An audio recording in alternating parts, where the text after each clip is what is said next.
You guys remember filter, right? I'm sure you do, and today we're gonna learn the theory behind Hey Man Nice Shot, which is a drop D song, awesome riff, and a great example of how you can utilize one scale along one string to kind of get creative and use intervals to make something sound pretty cool. So if you don't know what it sounds like, it sounds something like this.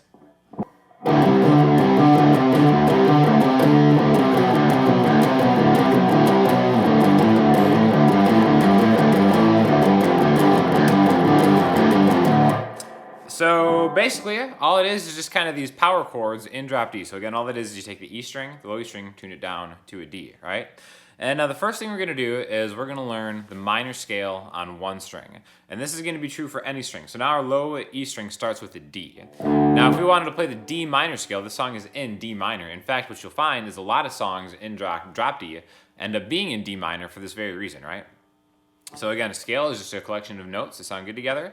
If we do by intervals the one string minor, we start with an open D. That's our root note, right? So we're gonna go a whole step from there, a whole step being 2 frets, a half step being 1 fret. So we go D, whole step, half step, whole step, half step, whole, and that brings us back to G. So we have whole, half, whole, half, whole. And now you can do that on any single string. If you want to play the A minor scale, you just hit the A. Whole, half, whole, half, whole. You do that anywhere, right? The beauty of drop D is when you have it tuned down a step, you can hit both the E, A, and D string if you want to get more of a thicker sound, to get what would normally be a power chord in standard tuning, right?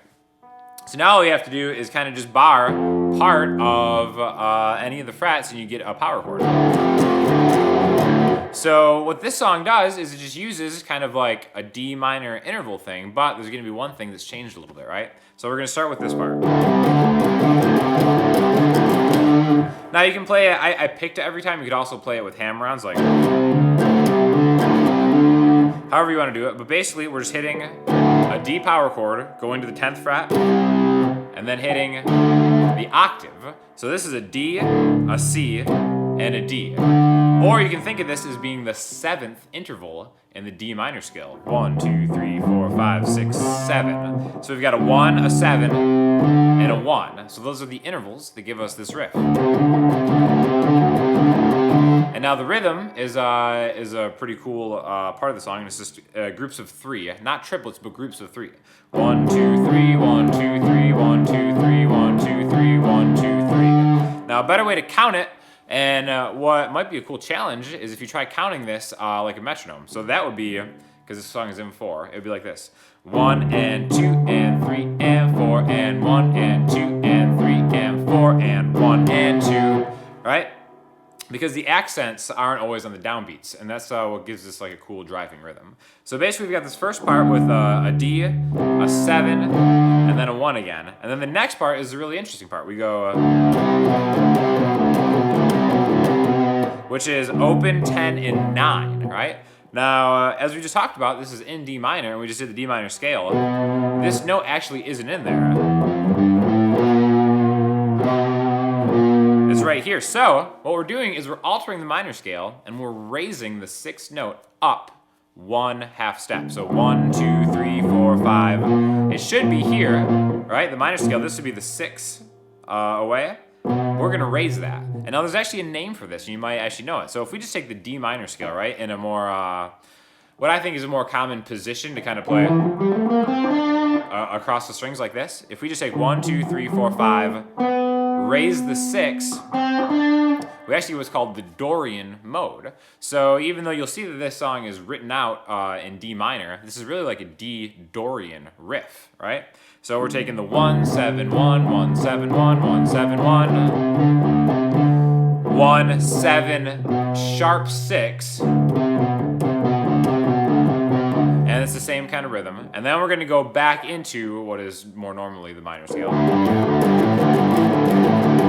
which is just open, 5, 7. Now if we do the intervals, 1, 2, 3, 4, 5, 1, 4, 5, 1, 4, 5, 1, 4, 5, 1, 4, 5, 1, 4, 5. And then we're going to go 1, 4, 3, 1, 4, 3, 1, 4, 3. So it's a really cool example of what Dorian kind of brings you with that sharp 6 can kind of do for a riff. Now, if we just did it straight up in minor, it would sound a little bit different. Like if we replaced the sharp 6 with a regular 6, it would be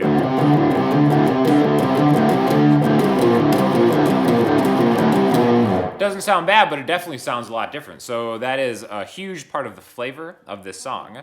And really, you can kind of experiment with any of these intervals and kind of change the intervals. In fact, something that happens in the song a couple times, even like the intro.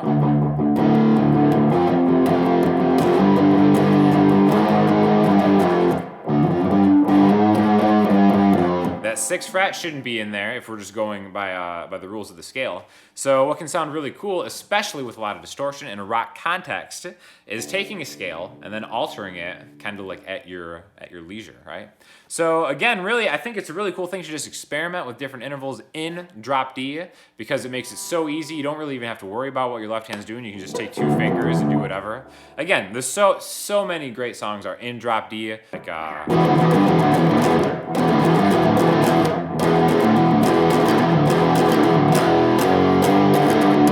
so I mean that's just kind of like that's a Tool song, and you're just using intervals of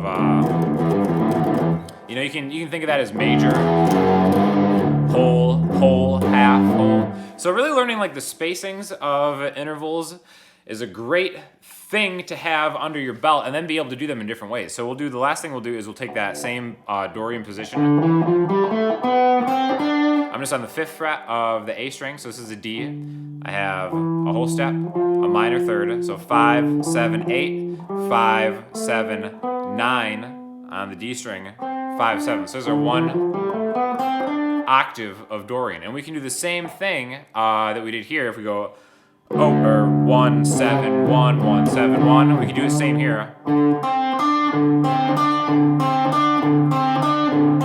I'm getting the 1, 2, 3, 4, 5, 6, 7, and then 1 again. So it's just a different way to get the same sound. 1, 7, 1. Then 1, 7, sharp 6. And then we have 1, 4, 5, 1, 4, 5, 1, 4, 5, 1, 4, 5, 1, 4, 5, 1, 4, 3, 1, 4, 3, 1,